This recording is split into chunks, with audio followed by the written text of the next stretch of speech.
Hi, everyone. I'm Ken Jacobson, Senior Documentary Programmer, AFI Festivals, and I want to welcome you to the AFI Docs 2021 Industry Forum and to this session, Looking to the Future with Hindsight.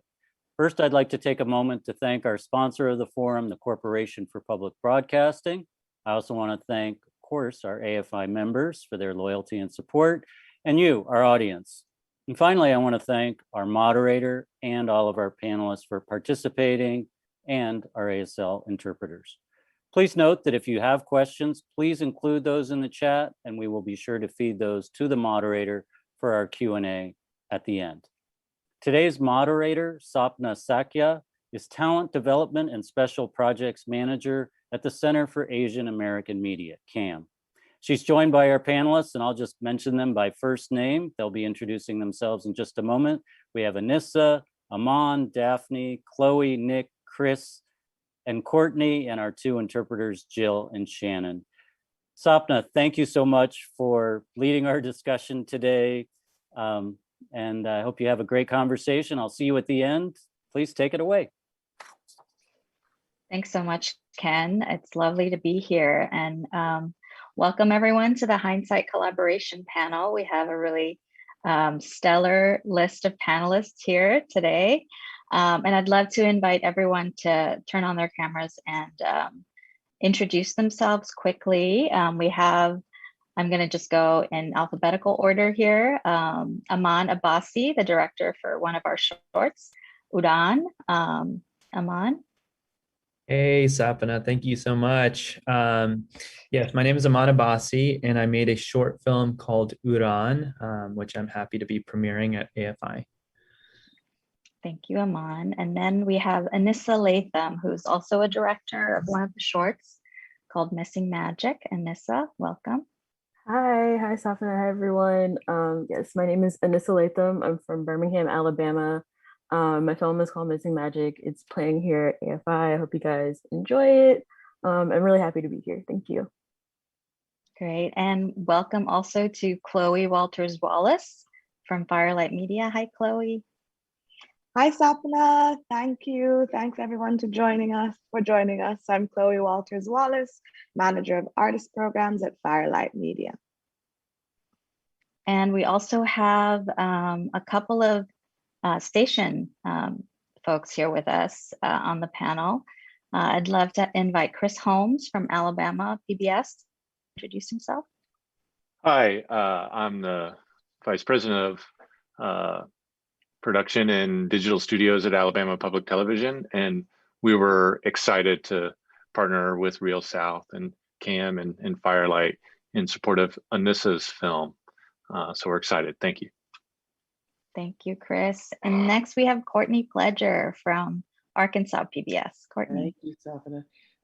I am Executive Director and CEO of Arkansas PBS. Arkansas is a statewide PBS network, and I've been part of this wonderful project in support of Amman Abbasi's film, UDEN. So we're thrilled to be part of this. Thank you, Courtney. We also have Daphne Mcwilliams here. Daphne, she was one of the mentors and she mentored Anissa. Please introduce yourself. Hello, I'm Daphne Mcwilliams. I am a documentary producer and I was a mentor to Anissa.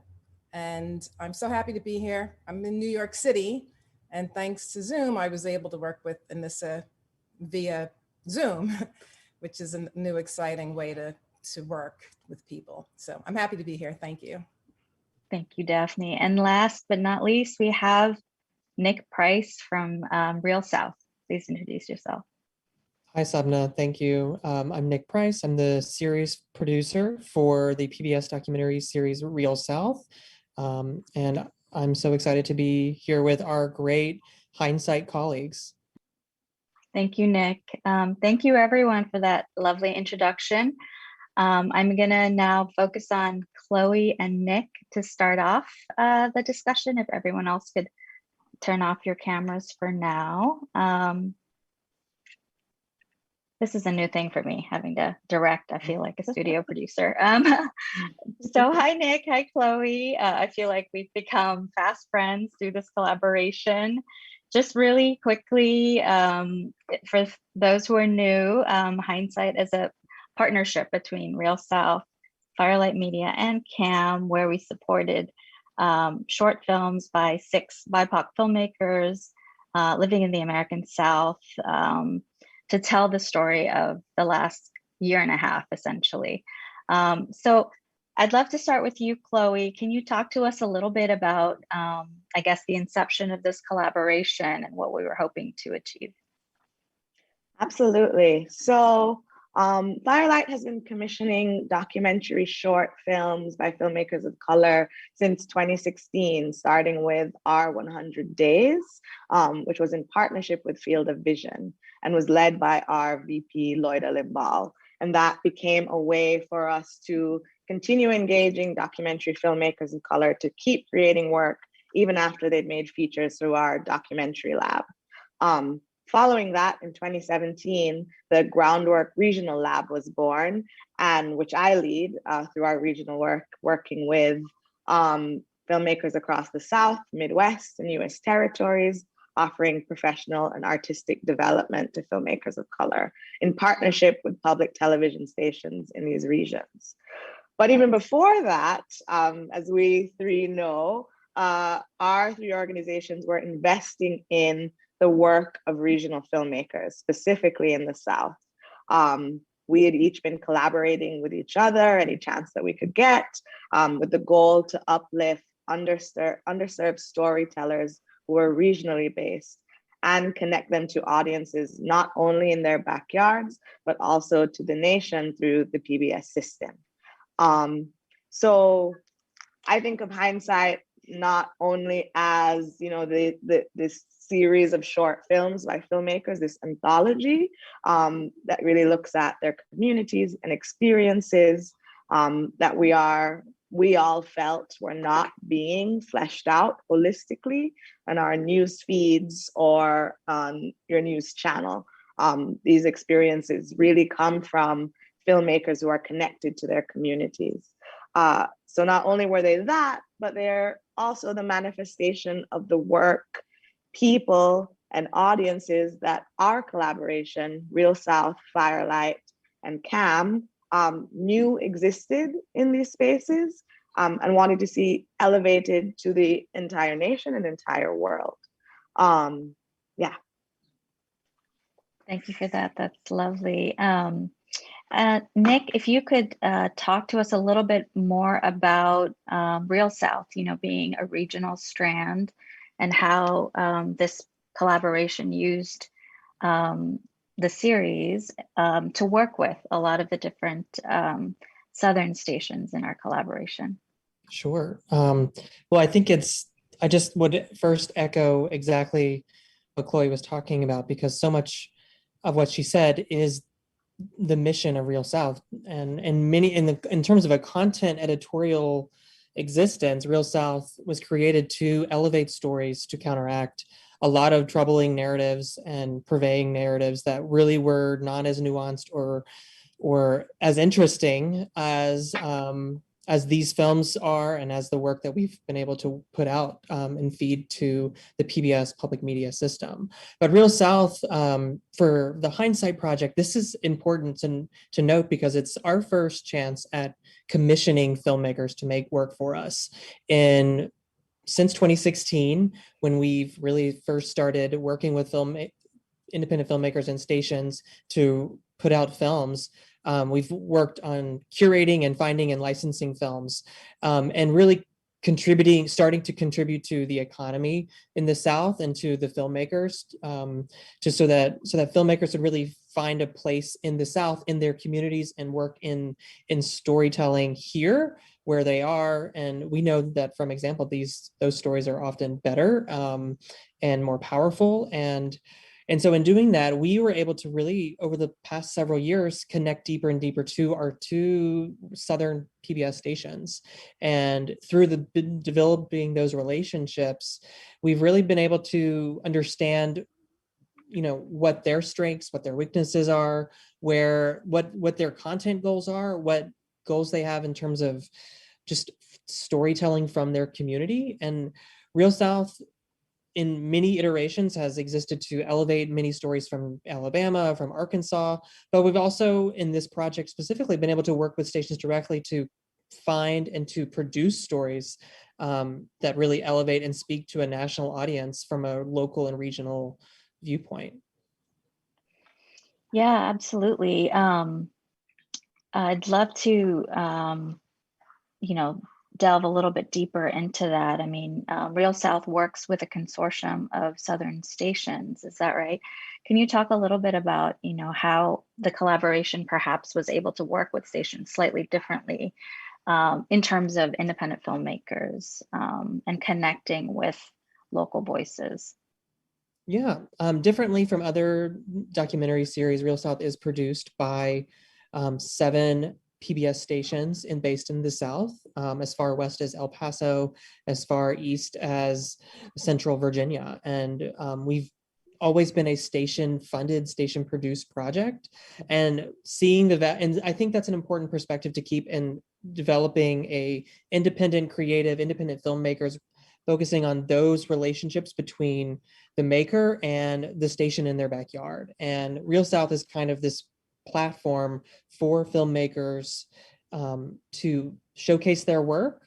But it's also for this Hindsight Project, a way for us to bring filmmakers to a station and bring a station to the filmmaker and allow them to collaborate and allow them to tell stories from those perspectives. And it's also allowed us to diversify the people and the perspectives that stations and Real South are bringing to a national audience as well.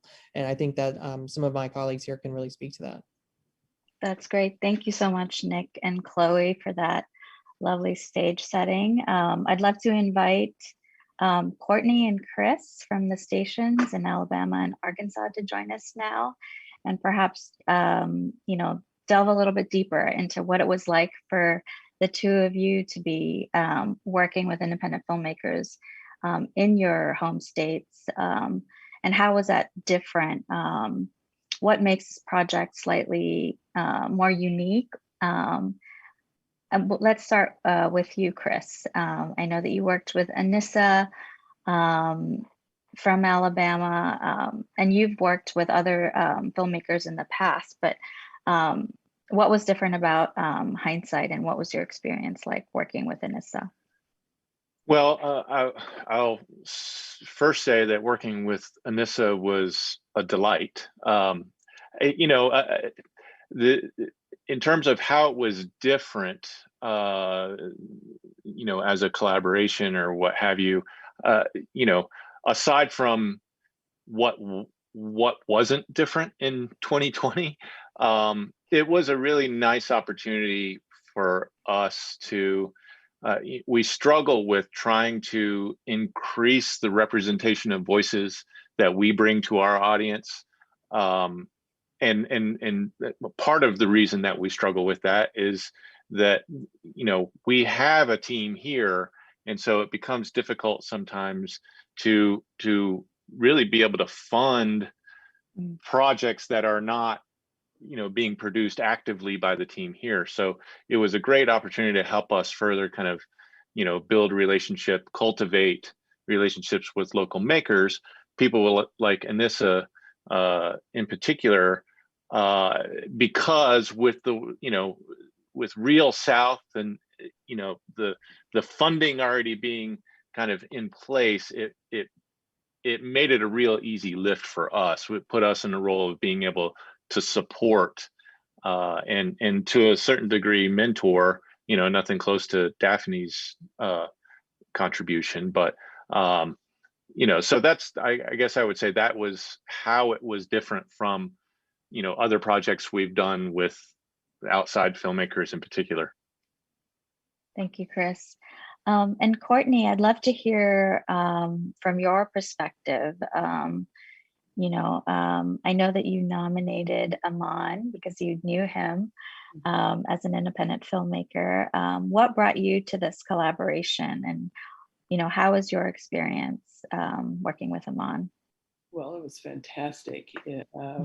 as you said, we knew Amman, but my background is in producing. So when I came to the station in 2017, my first drive was to aim it, in the direction of working with independent filmmakers. So Craig Renault, who is an independent filmmaker, and I had worked together several times, and we just decided to team up and start to, try to find different ways that we could identify and support independent filmmakers around Arkansas PBS. And during that time, Craig made a documentary about Crystal Bridges Museum of American Art, diverse artists across the country. And then we started working with other independents. So that's been terrific. And I met Rachel Rainey early on from Real South. She's executive producer of Real South. And joining with Real South really gave us a lot of opportunities to work with independents, get to know more independents. It gave us a lot of engagement opportunities around content and to tell authentic stories, because as Nick said, that is essential that we get the real authentic stories of the South out there for people to see outside the South as well as inside. And when Nick told us about this project, it's a dream partnership of, Real South and CAM and Firelight, and then to add the station component and the mentors, it's fantastic. So our first thought was Amman, and we reached out to him. Amman had worked extensively with Craig on some documentaries on the west side of Chicago and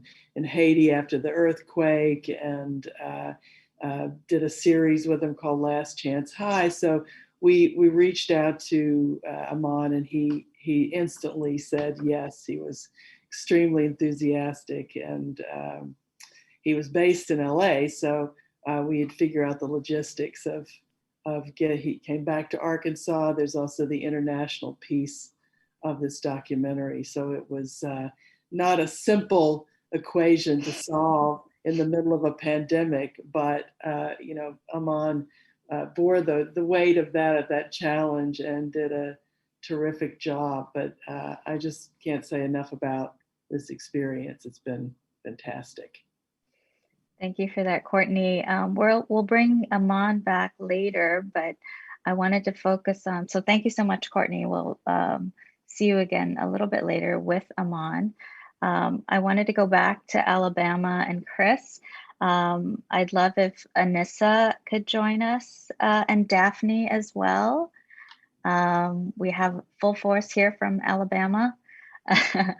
And I wanted to hear from all of you, because I know, all of the different individual station and filmmaker relationships were quite different. But talk about what this experience was like, and maybe we could start with Anissa. Tell us about your experience working with Chris, and then being able to have the mentorship of Daphne as well. What was that like for you? Well, I think that this has been super gratifying for me, especially being able to get to know Chris and the people at APT. Just being able to connect and sort of bounce ideas off of him and Kelsey, our producer, who also works with APT.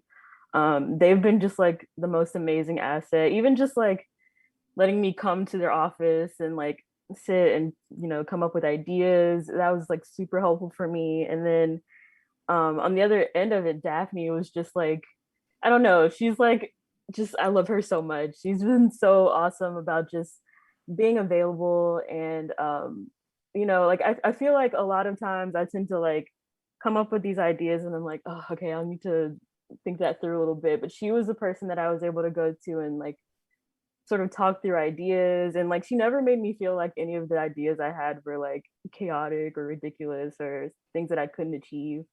And it was just really nice to know that like I had someone in my corner. And I think this has built such a great relationship for me with the both of them. in order to like do other projects and just sort of talk through ideas, and you know, just having someone or like a local station like PBS or like APT to be there and to be there to like help anything that we come up with, and Daphne especially, just to have, you know, as a friend, you know, she's become a friend of mine along with you know, all of the work that we're doing. You know, she's been helping me through things. I think I've been sort of talking to her about different projects that she's got going on. So I think it's been really collaborative in that way. That's great to hear. And Daphne, I'd love to hear your perspective. What was it like working with Anissa? And, you know, like you mentioned earlier, it was not like you were there in Alabama. So what was that process like? And I know that Anissa had actually a couple of different ideas, and it took some time to get into production. So maybe talk a little bit more about what that relationship was like, and you know, how you were able to offer support. Well, for me, it was such a great opportunity. I mean, this is something I've been wanting to do with working with emerging filmmakers, and meeting Anissa. You know, my first documentary I produced was in Birmingham, Alabama. I don't even think Anissa was born. So it just like brought me back to my beginnings. And I honestly feel like I learned more from working with her than, I mean, it was an amazing exchange. And, you know, I had so many years of understanding that things become chaotic, and documentaries, especially, you know, they have their challenges. So I was just happy that we could just talk things through, and it really taught me to listen and not push my ideas into hers. But it just really felt good to support her. And I really just was so happy to see the support just throughout this whole project. It's just amazing. But it was really valuable. And like she said, we are friends, and she's actually even encouraged me to, like, you know, work through my ideas and continue to stay in this crazy world, because before COVID, I was about to leave production. But this project and working with Anissa was really, really a lifesaver, and she's amazing. And when she receives her Oscar, I asked her to not forget about me. That's great. It sounds like you guys have really built a close relationship already. I'd love to hear from you, Chris. I know you mentioned, and Anissa's mentioned Kelsey as well, and maybe talk a little bit more about how Alabama was able to support Anissa and her work. Well, you know, it was certainly exciting to me. Actually, Kelsey she's a producer on my team, does fantastic work along with the rest of my team. But Kelsey is who recommended Anissa. I hadn't met Anissa previously. And so obviously that went well. And, you know, as our schedule kind of ebbed and flowed, and things, you know, started to leave the kind of the pre-production phase and got more into actual production on Anissa's project, Kelsey was really, I was able to provide support on a kind of a more administrative level. Kelsey was able to provide support, you know, on the day, in the discussions leading up to, you know, finding a location and making arrangements and that type of thing. And it was an opportunity too for us to make a connection between Anissa and David Brower, who was a mentor of mine as a director of photography. And he certainly brings lots to the table. And selfishly, as a kind of a leader of a production team, I wanted Kelsey to get a little time working with David as well. And so, you know, certainly the wonderful thing about collaboration is like Daphne was saying, you know, us, you know, relative veterans need the influence and inspiration and kind of push that we get from the emerging filmmakers as well. And so I really do think everybody in the equation benefits equally.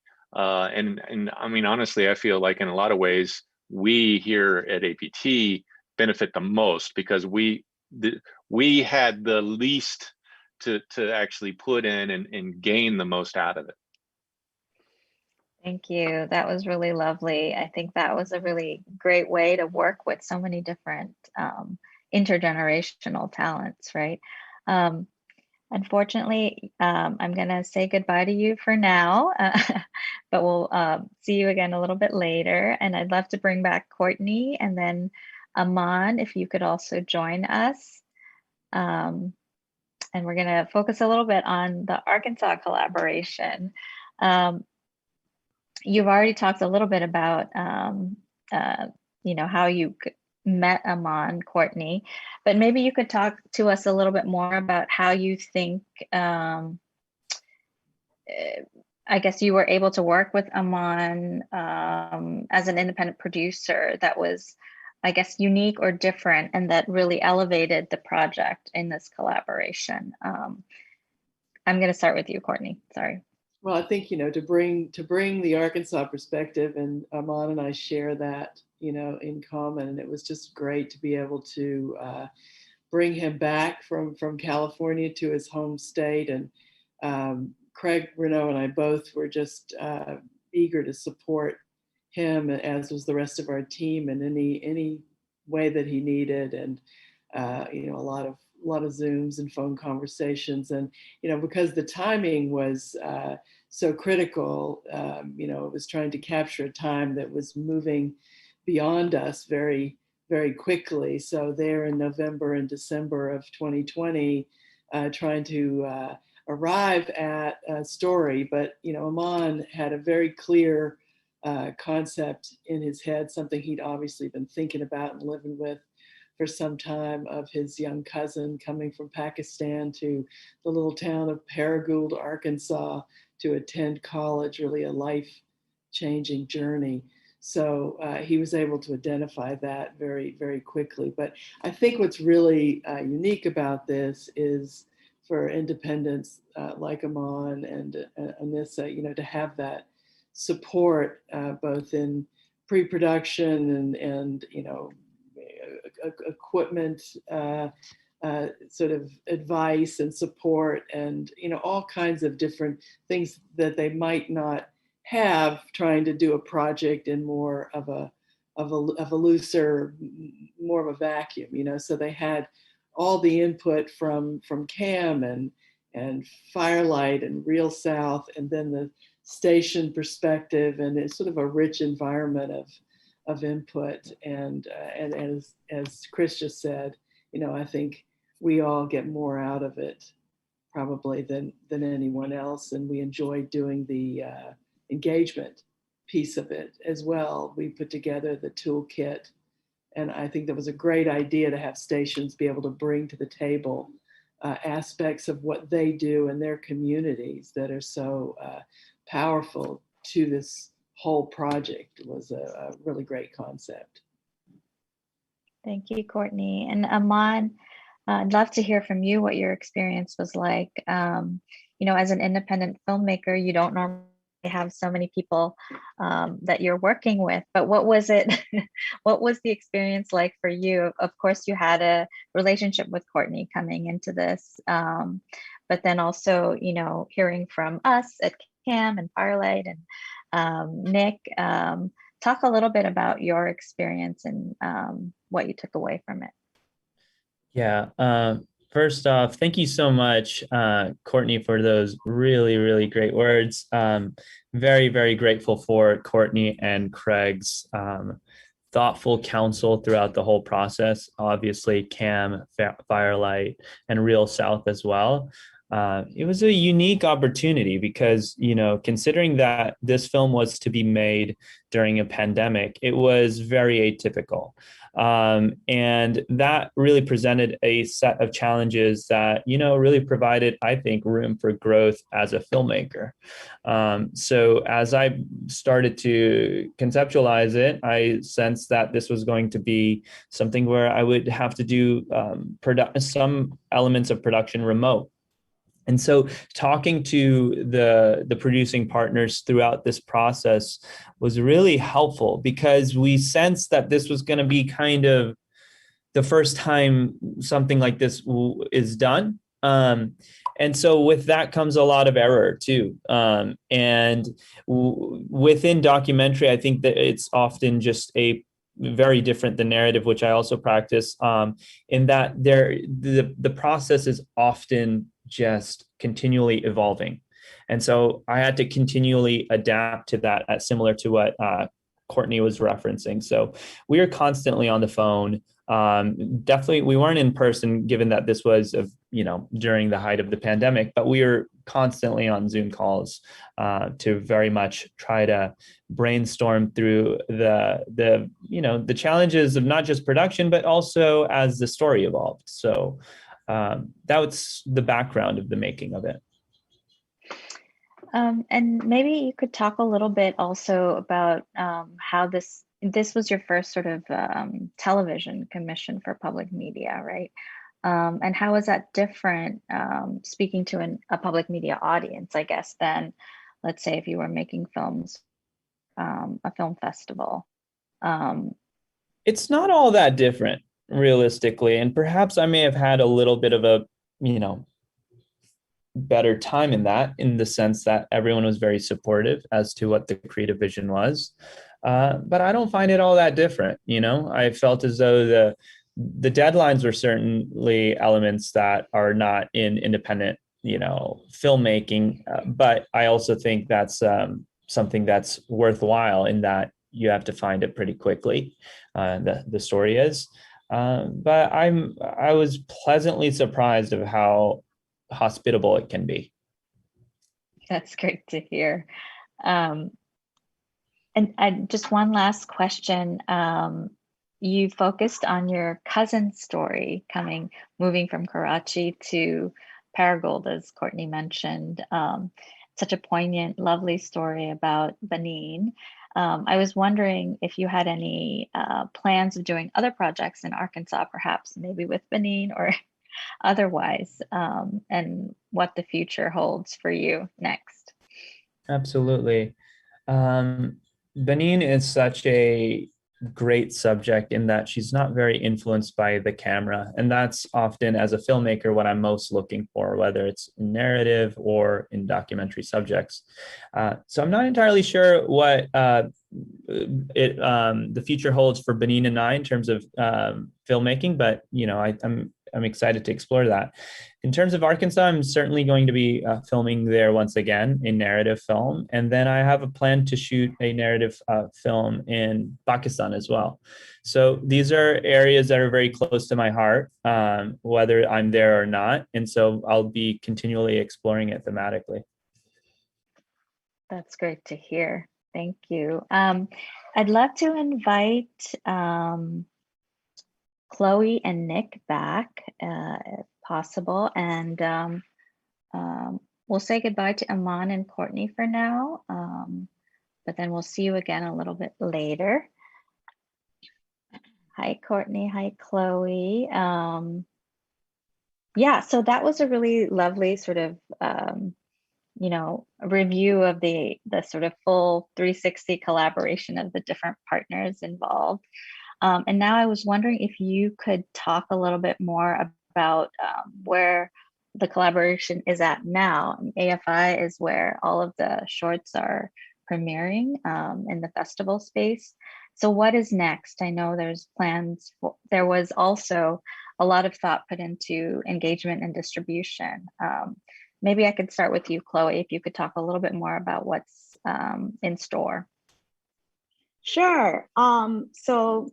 That entire conversation that just went far warms my heart, because I feel like we know we've done the right thing because of the mentorship from the stations and the veteran filmmakers, the cinematic mentors, as we've been calling them. Before I get to distribution and engagement, we could not have done it without them, and so appreciative completely. In terms of where we're at now, festivals has been a huge part of our strategy. We absolutely want the films to play out in the festival landscape. With as shorts, they have a unique opportunity to live even outside of the broadcast in the festival world. So starting with CamFest, the works in progress of Amman Abbasi and Kyoko McCrae was just such a fantastic space for those filmmakers to begin seeing how audiences were responding to their work, taking it in, all of those things.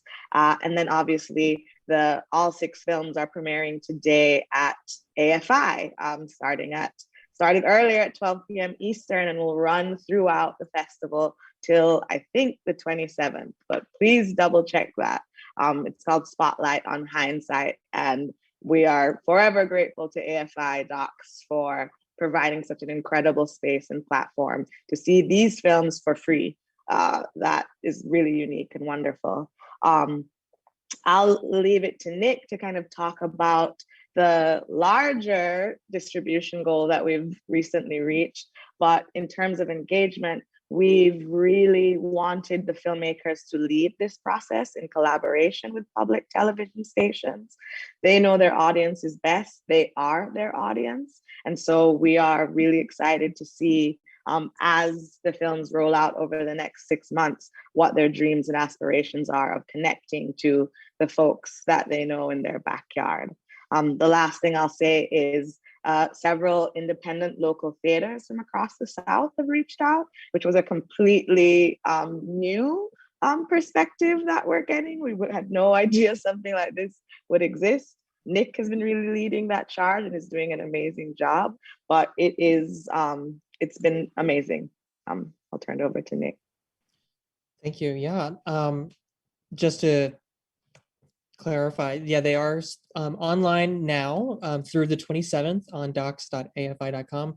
I think it's still worth saying this is, about a year ago to the week or so, we first had our first conversations, and now here we are sort of full circle, 365 days later, premiering these films that we were conceiving just an idea at the time, just a little nugget about something, about the stories in the films and the work that we wanted to do to meet the moment that was happening last year in the whirlwind transformation that summer was. And so I think that it's just important to just celebrate too, that here we are in this moment now, and really with the work and with these stories and with just something to really contribute to the region and the film community here with AFI helping us do that. So I'm really thrilled. And to speak more about our distribution to come after the 27th, of course, Real South as a platform, of course, as many audience viewers and people may know of PBS,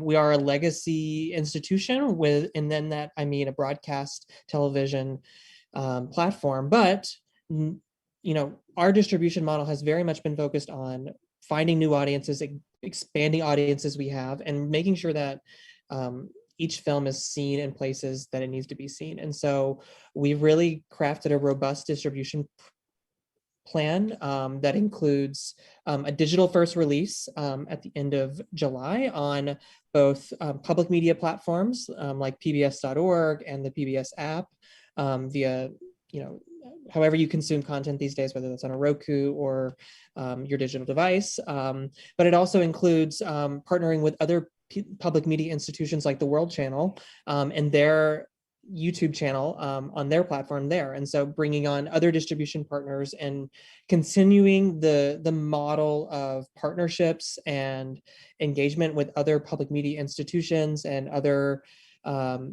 just organizations that are interested in working with us is still very much just our plan moving forward. And so we'll have a digital release next month, and we'll also be looking towards a broadcast in reaching those traditional audiences that Real South already reaches through some of our work that many of my colleagues here already tap into on their sort of regular content feeds throughout the year, both through independent film, through CAM and Firelight, but also through APT and Arkansas PBS. So I think that we're really trying to cover all of our bases here, but in a way that's really interesting and still new for this kind of project. Thank you for that, Nick. Also, I know that a lot the stations are all also working to create some engagement events and opportunities along with their filmmakers and films that they've been working with. So that's really exciting as well. And I would love to invite everyone on the panel to turn their cameras back on now. Chris, Amman, Anissa, Courtney, Daphne, am I missing anyone? This has been a lovely conversation. I think what we're going to start doing now is move into the Q&A. I do have a couple of questions from our audiences. I'll start with one from Sarah Harris. She asks, what advice do you have for other organizations who want to partner on projects like this one? That is always the question that comes up after our sessions. I'm going to pass this on to Chloe first, I think, and then anyone else who would like to chime in from their perspective, please do. So this is always a question. It's a really, really exciting question because it means that these ideas and this blueprint are bubbling up in people's heads. The first thing I would say is identify the partners that you feel aligned with in terms of vision, in terms of support, in terms of the ethos, as I talked about before, you know, for Firelight, CAM, and Real South, our ethos is to support filmmakers and specifically filmmakers of color to elevate these underrepresented stories that we've already been working with for an immense amount of time.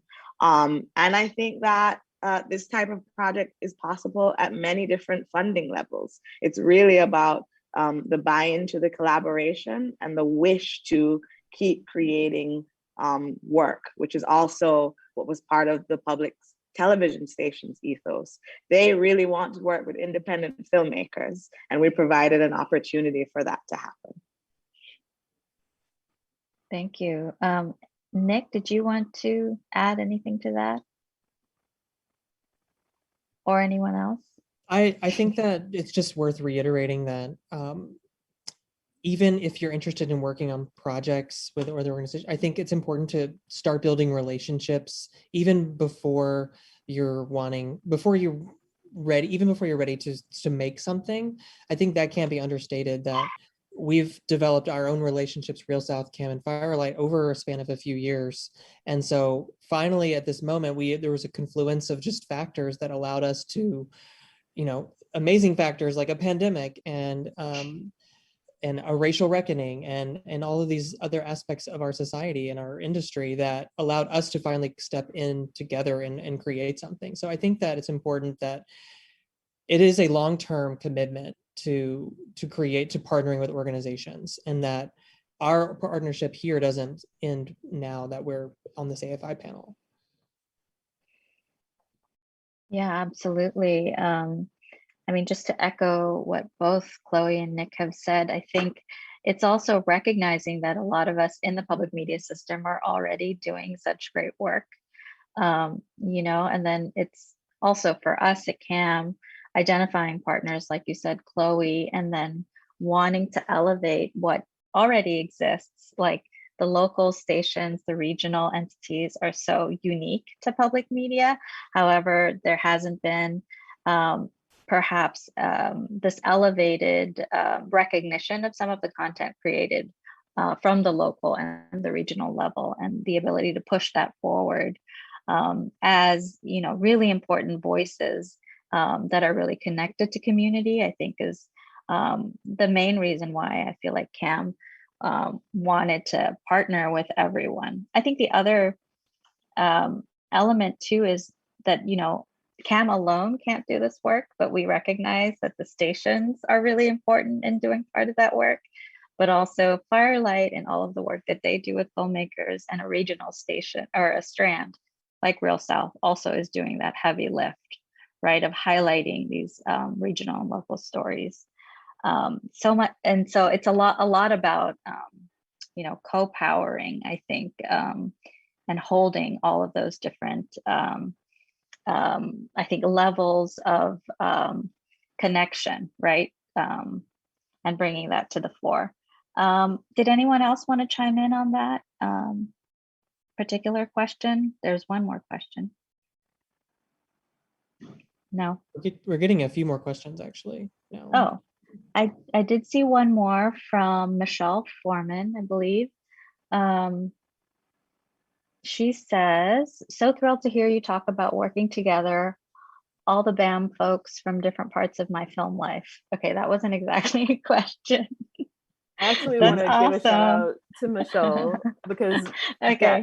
she's the one that told me about Daphne when I was in college. So like, I remember like I actually have her name written in my phone from like years ago where she was like, you should check out this filmmaker. And I was like, cool. And then just like being able to connect during this project was super cool. And it's funny because both of them have always been like, trust the process, it's fine.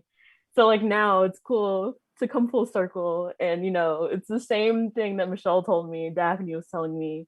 And has come true. So I definitely understand where they're coming from now. It is funny. Hi, Michelle. That about half of us here are linked to Michelle. So we certainly appreciate the work that Michelle is doing in teaching, our emerging filmmakers, certainly in the state, but in wider ranging than that. Yeah, I think that's a great lead into. She did send a question here. What needs to be in place to facilitate more regional production? And I think that is a very hard question to answer, but I do think that I would approach that from at least a public media perspective, is that I think, one, Michelle, you're doing a great job at the university level.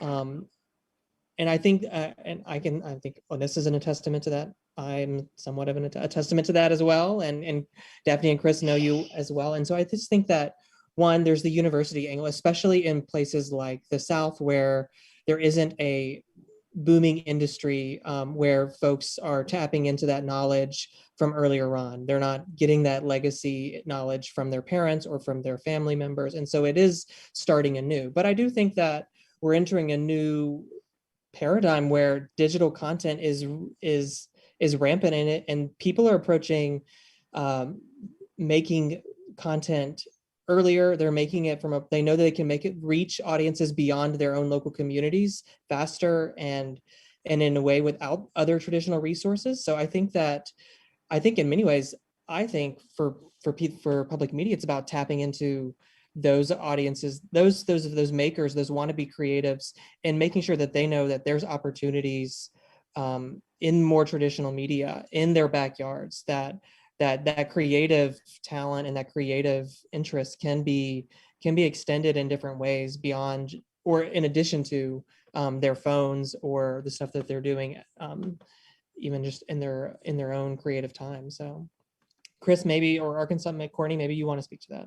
I was just going to say, I thought the Real South digital workshop that Real South put together.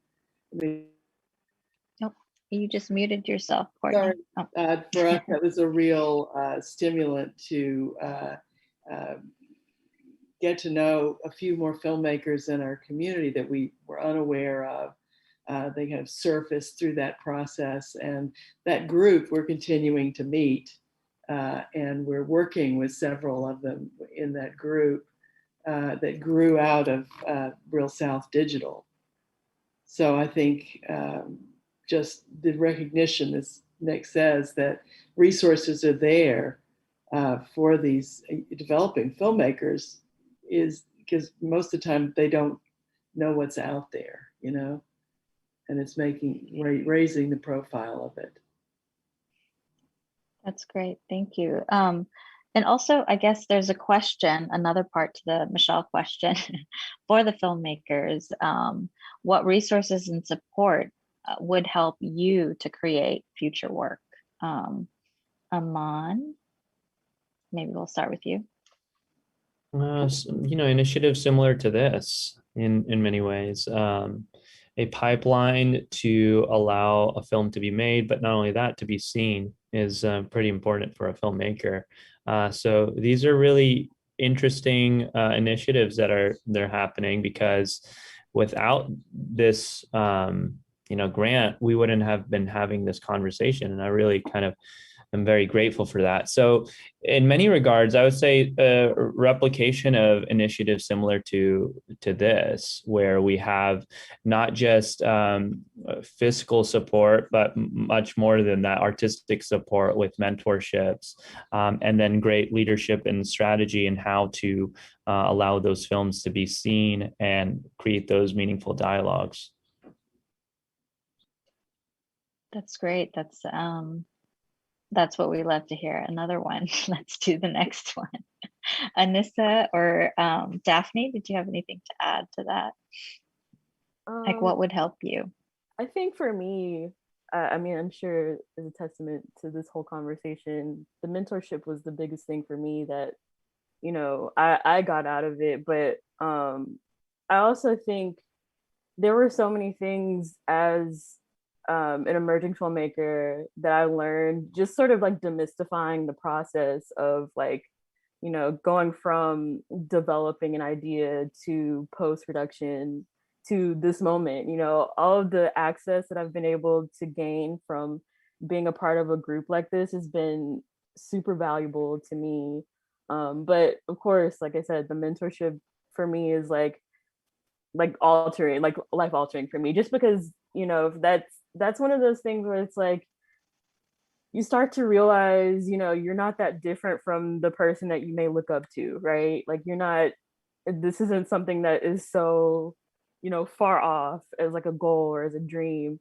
So I've appreciated that the most out of this whole process. I just want to give a shout out to Anissa specifically, because this is her directorial debut. And that's a big deal. Just want to make sure that's out there. Thank you. And thank you again. Like, y'all were so I don't know, y'all were on me, and I appreciate that. Like, that was like the push that I needed to really get things moving and going. And it was scary, but it was just because, I don't want to embarrass myself, but it's a learning experience. It's really helpful.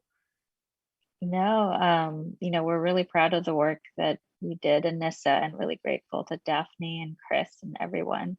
But you also you're so humble. You recently won an Emmy for another project, so it's not like, kudos to you. You have a bright future. And Daphne, did you have anything to add to that part of the equation? Sorry, go ahead.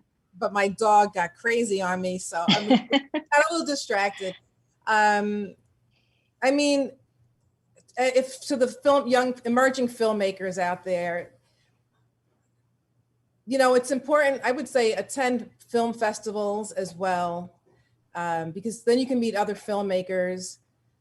And also think about working in working in different departments. You don't necessarily have to come on as the director or the producer, but support team is really important. I live for my production assistants, and they really provide an important role, and that's another way that you can learn.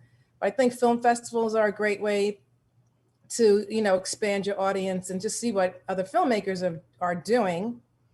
And, attending programs like this. As I said before, I learned a lot. And hey, Michelle, we worked on 4 Little Girls together. And, her just speaking about me and then meeting Anissa. It's all an honor and it's all a privilege. And trust me, I've been an independent filmmaker for way too long. But I managed to raise a son on my own in New York City, and don't be discouraged. It's not easy, but if there's no reward if there's no struggle. So just keep the faith and just keep going at it and attend these type of festivals and reach out to your local stations as well. So, but I'm really grateful for this. So thank you all. Thank you, Daphne. Wise words for sure. We only have a few more minutes, but there was one other question. Maybe we could, use this and maybe everyone can respond in some way. This is sort of the end of a journey that we've all been on together to focus our attention on the regional South.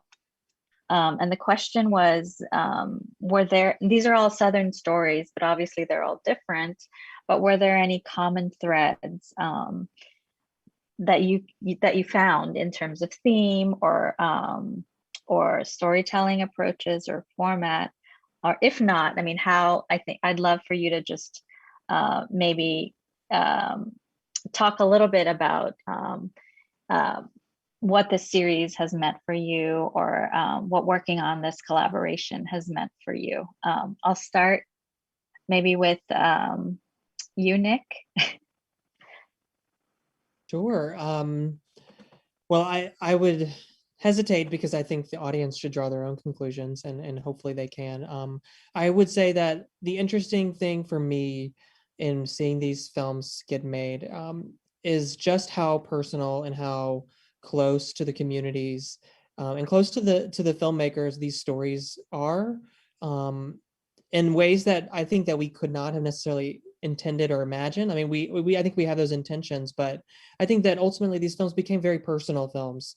And whether that's through telling a story of a family member, or multiple family members, or their chosen family members, I think that that has been really important. I think that maybe signifies the moment of 2020, is that in that year, we were able to and needed to come together in ways that we hadn't. And we've been able to connect with people that maybe in a normal year, we've sacrificed some time or some commitment to that because of life. And here, in many ways, these films encapsulate what that life in 2020 meant for everyone.